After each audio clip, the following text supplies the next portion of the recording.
Hey everybody, it's Dave here from Dragonhill Games, and you're watching This Week in MTG Finance. As always, and before we get started, I want to thank MTG Stocks for allowing us to use graphical information for the purposes of this video.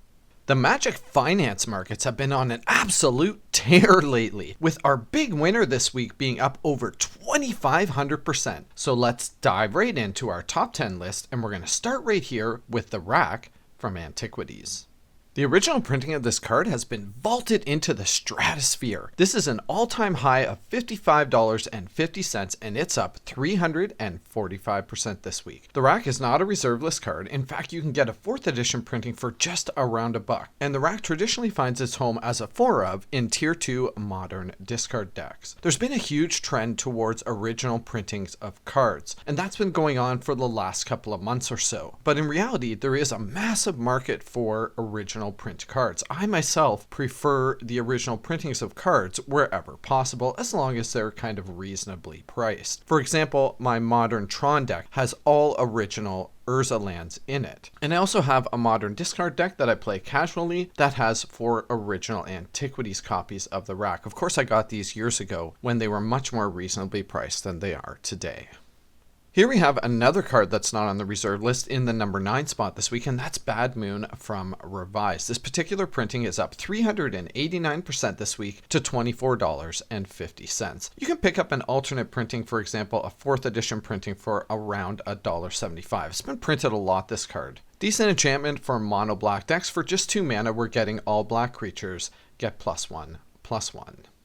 For the past few weeks, and actually even months, a lot of the cards on our list have been comprised of reserve list cards. And here we have our first appearance for the reserve list. This week in the number 8 spot, we have Inner Sanctum from Weatherlight. At nearly $11, this is up 423% this week. It's kind of a weird enchantment, but it definitely could play out in the right types of deck. I'm actually thinking of this for something like Zur the Enchanter. For 2 white mana and 1, we get an enchantment that has an accumulative upkeep of 2 life. So that's a pretty heavy tax to place on yourself. Now, all damage dealt to creatures you control is reduced to 0. So it definitely could play out in the right situations. I'm not sure it quite takes up a spot in a competitive deck. However, this could also make an appearance in any type of deck that allows you to gain either a lot of life or infinite life.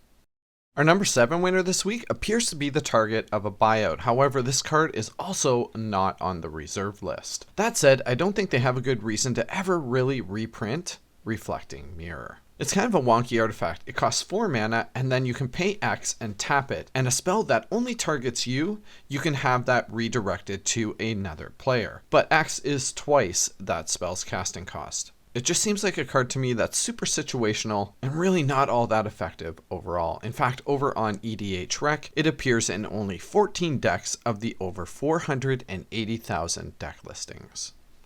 Straight back to the reserve list with our number 6 winner, and that would be Yer from Mirage at $4.86. This is up 615% this week. Here we have another card that's not particularly playable. However, Mirage, Weatherlight, those 96, 97, like Homelands, all those types of sets are getting targeted really heavily right now. For 3 mana, Yer gives us an instant that says target creature defending player controls gets +3/+0 until end of turn, and that creature may block up to an additional 2 creatures this turn. Like I was saying, this is a super situational type of card, and I can't really see it making its way into many decks. Our number 5 winner this week is up 668% to $5, and that would be Benthic Gin from Mirage, another reserve list Mirage card. For 4 mana in the Dimir colors, we're getting a 5/3 Island Walker that costs us 2 life during each of our upkeeps. Coming in at number 4, Energy Storm is a reserve list rare from Ice Age, and it is up a whopping 781% this week to $16. Feels like a card that would slot well into stacks type decks. For 2 mana, we're getting an enchantment that has a cumulative upkeep of 1, but all damage dealt by instants and sorceries is reduced to 0, and creatures with flying do not untap during their controller's untap step. This card would also combo nicely with Sun Titan. Personally, I don't see a whole lot of use for our number 3 winner, but Implements of Sacrifice from Fallen Empires is up 1,010% to $8. Of course, it is a reserve list card. And I suppose in Magical Christmas Land, if you Soul Ring turn 1 into Implements of Sacrifice, you would have 5 mana available on your turn 2 if you didn't miss a land drop or anything. So, I mean, I guess there's that. But the reality is this card is probably just taking up a slot in your deck most of the time without much actual benefit from it. Now here we have a card that might actually have some use in your local playgroup depending on the meta. Our number 2 winner this week is Leeches from Homeland, and it's up 1,403% to $23. For 3 mana, we're getting a sorcery that states target player loses all poison counters and Leeches deals 1 damage to that player for each poison counter removed this way. Seems like a pretty good counter to the guy sitting across from you playing the new Finn the Fangbearer from Kaldheim. And our big winner this week, up 2,550%, is Exalted Dragon, a reserve list rare from Exodus. Currently, this is sitting at $25. However, earlier this week, it reached an all-time high of nearly $65. I have to say, I'm completely baffled by this card. For 6 mana, we're getting a 5/5 flying dragon, and each turn, Exalted Dragon cannot attack unless you sacrifice a land. It seems like there might be a way to combo something with this card. However, I did a fair bit of research and I cannot find anything. I also watched the latest Command Zone videos, and again, this is not a card that has come up in any decks that I've seen recently. So if you know something I don't know, why don't you let me know in the comments section below. Alright, before I get into cards I'm investing in this week, as always, if you're a subscriber, you know I want to thank you for your continued support. And if not, now's a great time to go ahead and hit that subscribe button.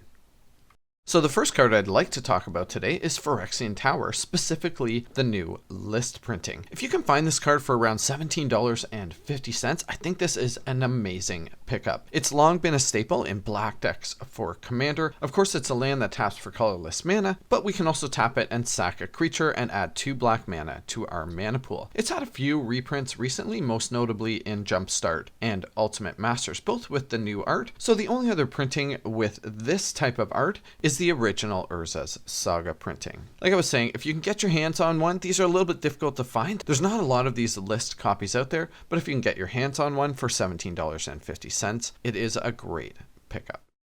My second pick this week is Scroll Rack, specifically the Commander Legends printing at $28. This is a phenomenal deal. Every other printing of this card is worth at least $10 more, with most of them being north of $50. It's not going to be long before this version plays catch up with all of the other ones. Scroll Rack has been a long time huge Commander staple. In fact, over on EDH Rec, we can see that it appears in over 10,000 decks. Get your hands on the Commander Legends copy of Scroll Rack for $28 while you still can. Alright, heading back to the list for just a moment, I really do like Besieged the Queen for $5.15.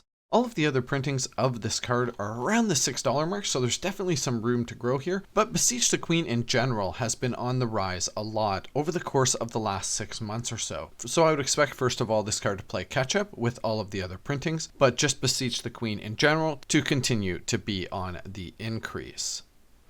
And last but not least, we have our speculation play for the week. That's right, it's Search for Glory from the brand new Kaldheim set at just $1.14. I love this card for this price. In fact, it'll probably drop even a little bit more, but I'm happy to buy it all day long at $1.15. Search for Glory is a brand new tutor for white coming out of the Kaldheim set. It's a snow sorcery, so this is actually really important when you're thinking long term for a card like this. It's unlikely that this would get reprinted in anything else but a snow set. It just doesn't make sense for it to be in a different set that's not featuring snow. For 3 mana, we're getting a tutor that states you can search your library for a snow permanent, a legendary, or a saga, reveal it and put it into your hand, and then shuffle your library and gain 1 life for each snow mana spent to cast this spell.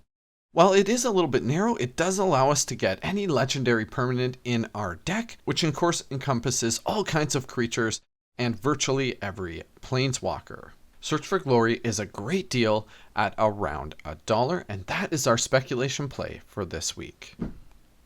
Alright, I really hope you guys enjoyed this episode of This Week in MTG Finance. If you did, go ahead and smash that like button. It really helps us out. And I just did a video on my top 10 investment picks for Kaldheim, so make sure you check that out. All right, bye for now.